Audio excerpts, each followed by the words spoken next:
HUL को अगर आप लोग चार्ट देखते हैं तो प्लीज़ एक बार, हालांकि ये वीक मात्र शुरू हुआ है याद रखिएगा, लेकिन एक बार HUL के वीकली चार्ट्स को जाके स्टडी कीजिएगा, स्पेशली उस पर 3 एवरेज डालिएगा, 50 week exponential moving average, 100 week exponential moving average, 200 week exponential moving average, और इसका कोरिलेशन, इसका behaviour 100 week exponential moving average से जरूर जाके रीड कीजिएगा, बड़ा इंटरेस्टिंग है। बात में अगर आप देखें, इस बात पे बात हो गई। आज जरा एक बार डेरिवेटिव्स के कॉन्टेक्स्ट में देखते हैं एग्जैक्टली अगर आप देखें तो आज OI के लिहाज से क्या हुआ है। अगर आप सेक्टर्स देखें जिसमें सबसे अगर आप देखें शॉर्टिंग हुई है इंडेक्स के बाद, वो है याद रखिएगा रियलिटी स्पेस, यहाँ पे गोदरेज प्रॉपर्टीज, DLF और साथ ही साथ इंडियन होटल्स, इसको अगर आप देखें रियल स्टेट स्पेस में इंक्लूड करते हैं डेरिवेटिव्स में, सबसे बड़ी शॉर्टिंग हुई है। उसके बाद अगर आप देखें बैंकिंग में जिन स्टॉक्स पर सबसे बड़ी शॉर्टिंग हुई है उसमें बंधन बैंक, और उसमें आपका AU स्मॉल फाइनेंस बैंक, उसमें एक्सिस बैंक और उसमें PNB भी शामिल है। एक बार के लिए जरा आप HDFC बैंक लेके आइएगा, 2.4% OI बिल्डअप हुआ है और यहाँ पे शॉर्ट हुआ है। प्रकाश सर, HDFC बैंक, इस पर आपकी राय क्या है? 1426।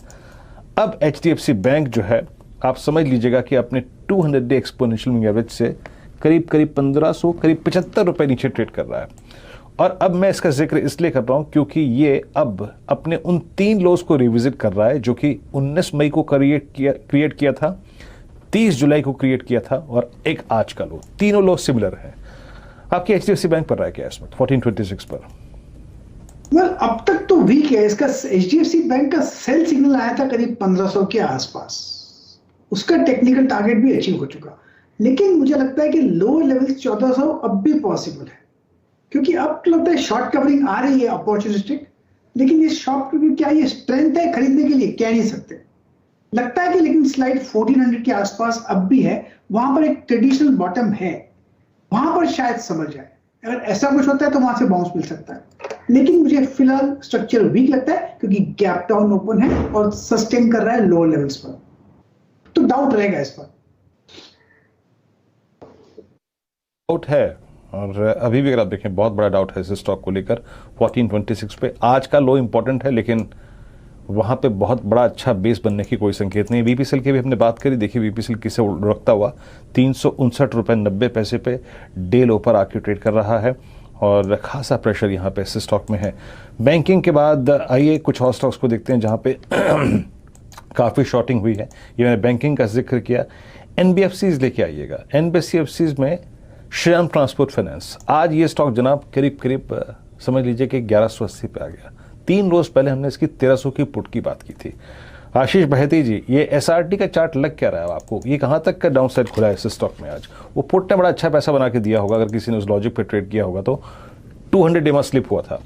अब यहाँ पे क्या हुआ है? अब यहाँ पर आपका पूरा का पूरा CY21 का बेस वॉलेट हो गया है। कैसे अप्रोच करेंगे आप इस स्टॉक को ट्रेड पर्सपेक्टिव से?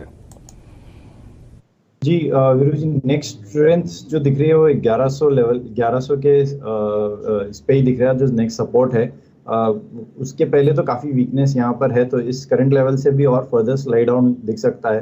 तो 1140 के लेवल जो है वो स्टॉक में अगर कल सेलिंग कंटिन्यू रहती है तो आराम से देखने मिल सकता है। जो SL मेंटेन करना है वो है 1215 का, और इस करंट लेवल पे नहीं, थोड़ा सा रिट्रेसमेंट आए तो सेलिंग की सलाह है इसमें। वीरेंद्र जी, श्रीराम ट्रांसपोर्ट फाइनेंस पर वैसे ही काफ़ी जो मर्जर रिलेटेड कॉस्ट्स हैं वो आपको आती हुई दिखेंगी, और ये देखिए जो बिकवाली की एंगल है वो बहुत ही शार्प है। अक्सर आप देखेंगे कि बाजार धीरे धीरे आपको स्टॉक को सेटल करते हुए दिखता है नीचे की तरफ पे, लेकिन यहाँ पर अगर आप इसका एंगल मेजर करेंगे तो ये फॉल बहुत ही स्टीप है, और ये इसीलिए चिंता का विषय आपके सामने है। कुछ समय पहले यहाँ पर एक कॉर्पोरेट डेवलपमेंट हुआ था, बाजार ने उसको भी ज़रा आड़े हाथ लिया, और उसके बाद NBFC स्पेस में कुछ नए फेरबदल आपको अपने कानून में लाता हुआ दिखा है रिजर्व बैंक ऑफ इंडिया। उन सब का खामियाजा आपको श्रीराम ट्रांसपोर्ट फाइनेंस पर काफ़ी अच्छी तरीके से आता हुआ दिख रहा है। असित जी को जोड़ेंगे।